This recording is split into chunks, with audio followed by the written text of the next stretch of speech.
آج کل آپ ایک اور چیز دیکھ رہے ہیں، حکومت کے کچھ گماشتے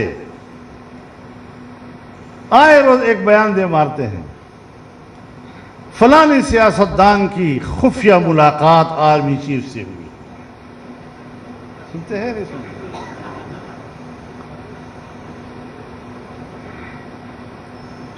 کبھی میرا اس میں تذکرہ ہے، کبھی کچھ اور لوگوں کا تذکرہ.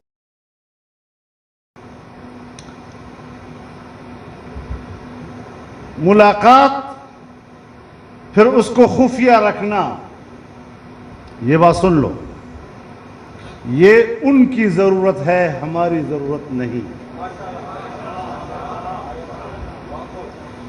اور آپ علماء کرام ہیں، مسئلہ جانتے ہیں کہ اگر دو آدمی آپس میں بات کریں اور ایک کی خواہش ہو کہ یہ راز رہے تو دوسرے کے اوپر بھی راز رکھنا واجب ہو جاتا ہے یا نہیں؟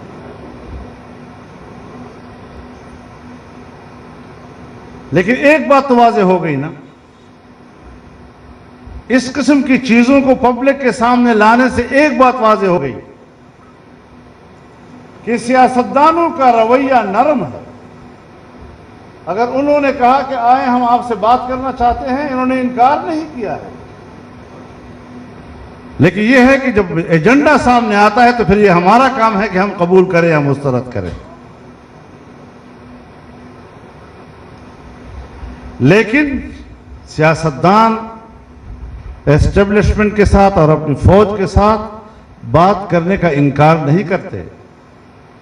یہ جو اب خبریں بیچ میں سے نکل نہیں رہی ہیں، جو لوگ نکال رہے ہیں، اس کا معنی یہ ہے کہ ایک حلقہ ہے حکومت کا، اور حکومت کا وہ حلقہ سیاستدانوں اور فوج کو آپس میں لڑانا چاہتا ہے. لیکن ایک بات میں فوج کی قیادت سے کہنا چاہتا ہوں آج،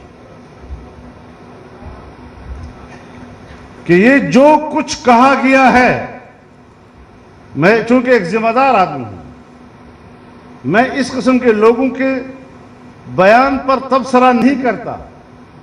فوج کی قیادت اتنی وضاحت کر دے کہ یہ اپنی طرف سے بول رہے ہیں یا ان کے ترجمان بن کر بول رہے ہیں. اگر وہ ان کے ترجمان بن کر بول رہے ہیں تو پھر مجھے حق ہوگا کہ میں سارے حقائق میدان میں لاؤں.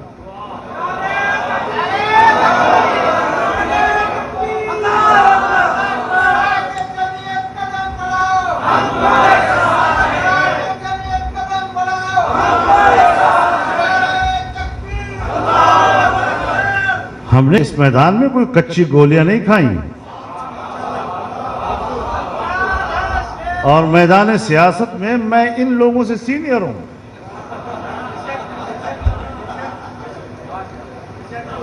میں فوج کی قیادت سے سب سے سینئر ہوں ان کے مقابلے میں. جب آرمی چیف کیپٹن تھے تو میں پارلیمنٹ کا ممبر تھا.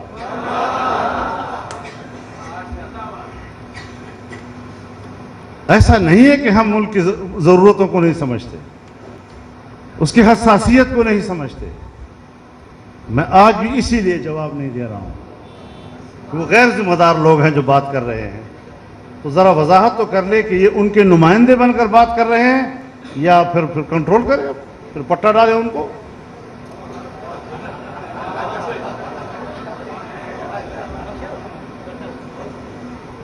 تو میرے محترم دوستو، ابھی ایک ہفتہ پہلے ہمارے آرمی چیف جنرل باجوہ صاحب نے پارلیمنٹ کے پارلیمانی لیڈرز کو بلایا، قومی اسمبلی کے پارلیمانی لیڈرز کو، اور کہا کہ میں نے آپ کو اس لیے بلایا ہے کہ ہمیں گلگت بلتستان کے بارے میں کچھ فیصلے کرنے ہیں.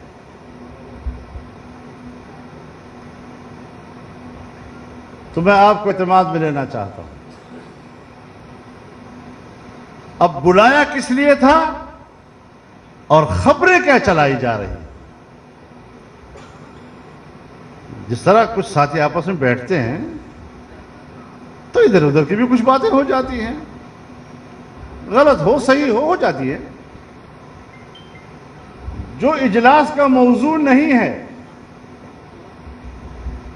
اور دوران اجلاس ادھر ادھر کی کوئی بات آ جاتی ہے، اسے اپنے چینلوں کے ذریعے سے چینلوں پر اس کا تذکرہ کیا جاتا ہے،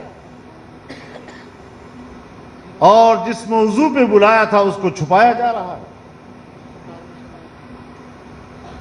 اور ایسا تاثر دیا جیسے سیاستدان اس کے پاس گئے ہیں، جیسے سیاستدانوں نے خواہش ظاہر کی ہو۔ بابا بلایا بھی آپ نے ہے، موضوع بھی آپ نے طے کیا، اور پھر سیاستدانوں نے یہ زبردست مظاہرہ کیا کہ بالاتفاق آپ کی تجویز کو مسترد کر دیا تھا۔ وہ بات کیوں نہیں کرتے؟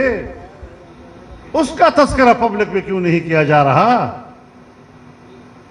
تو ہم کیا سمجھیں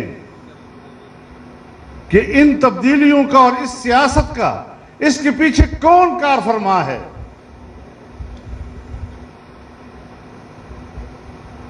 اور ابھی جو ایف اے ٹی ایف کے تحت قانون سازی ہوئی ہے،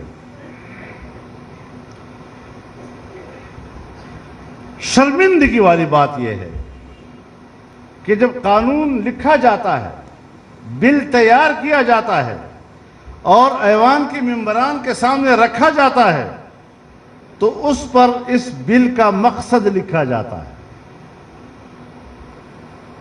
دو چار جملوں میں مقصد بیان کیا جاتا ہے کہ ہم یہ قانون سازی کیوں کر رہے ہیں۔ تو اس میں لکھا ہے کہ ایف اے ٹی ایف کہتا ہے کہ ہم قانون سازی کریں۔ جب ہم نے بل کے اوپر یہ لکھ دیا کہ ایف اے ٹی ایف کہتا ہے کہ ہم قانون سازی کریں، آپ بتائیں پاکستان کی آزادی کہاں چلی گئی اور پارلیمنٹ کی خود مختاری کہاں چلی گئی؟